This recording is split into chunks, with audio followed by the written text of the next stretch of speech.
So in the last video, Patanjali was talking about how do you attain samadhi, right? He was describing a particular path through which a person can attain samadhi.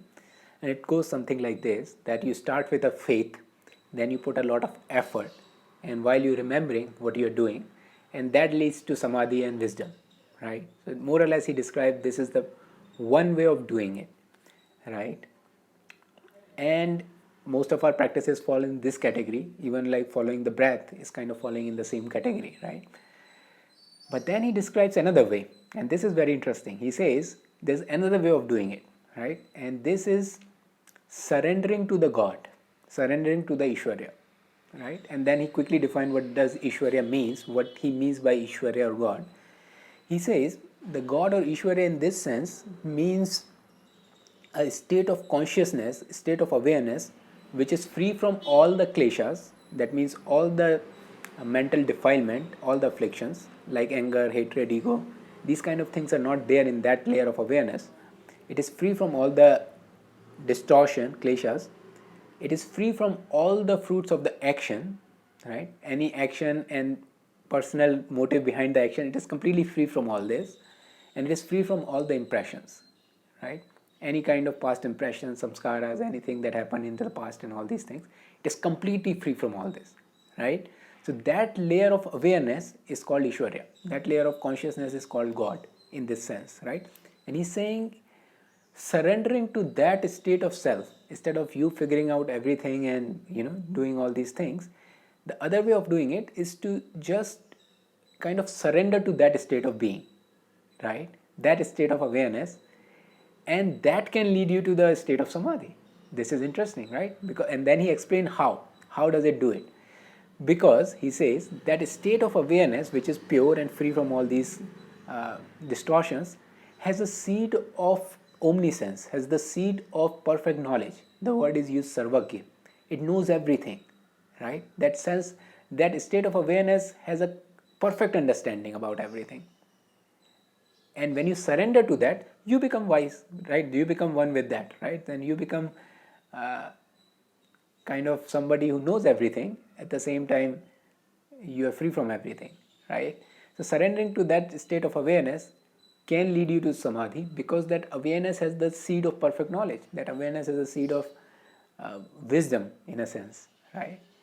And then he says, actually, it is the teachers of all the teacher, right? Whoever you, for example, we are learning from Patanjali, but how does Patanjali learn all these things?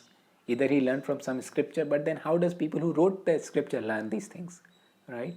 They learn it because they get established into that state of self, they get established into that state of awareness, which is all pervading, which is all knowing, right? Which its nature is wisdom, right?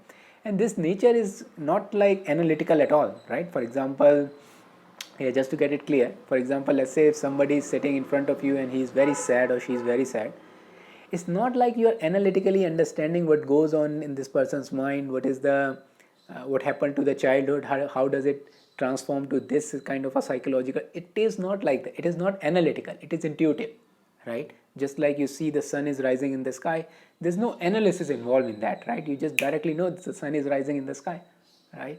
You intuitively know, right?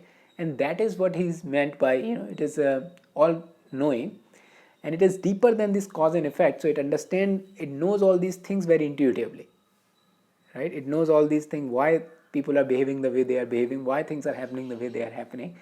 It clearly sees all these things, right? But not analytically, not rigorous research kind of thing, very intuitively. And it knows about these things, not like it understands. For example, somebody who is established in this state of awareness knows how the camera works. If it puts its attention, it might know, but not like that kind of understanding, not like that kind of knowledge, but knowledge of general principles of the world, knowledge of how things works in the world, right? That sort of knowledge is very intuitive to this layer of awareness, right? And he says surrendering to that, you can lead to the samadhi. You can become wise and you can become liberated and all these things. In fact, this is what taught all the teachers, whatever you are reading and understanding, they learn all these things from that state of awareness. Yeah, very interesting. And then he described a particular practice that its symbol Actually, the symbol of this particular state of awareness is Om. Its sound is Om. And one should practice reciting this word Om while contemplating its meaning in the mind. Right? So he's describing a particular practice, and I'm sure there are many people who must be practicing something like that, who's coming from the tradition, some tradition and all that. So he's describing that particular kind of practice. How do you do this? How do you surrender to a deeper layer of awareness and all this, right? And then he says, when you do these kind of practices, it leads to the knowledge of the Atman, knowledge of the self, knowledge of this deeper awareness, which is free from all the kleshas and everything. And all the obstacles are removed, right?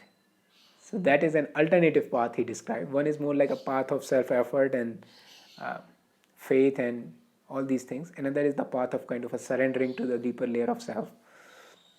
And both will lead you to the same place of samadhi and all that, right? Very interesting way to put it. And then he says it will remove all your obstacles.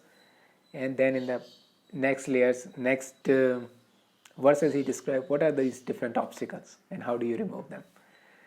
And that we will see in the next video.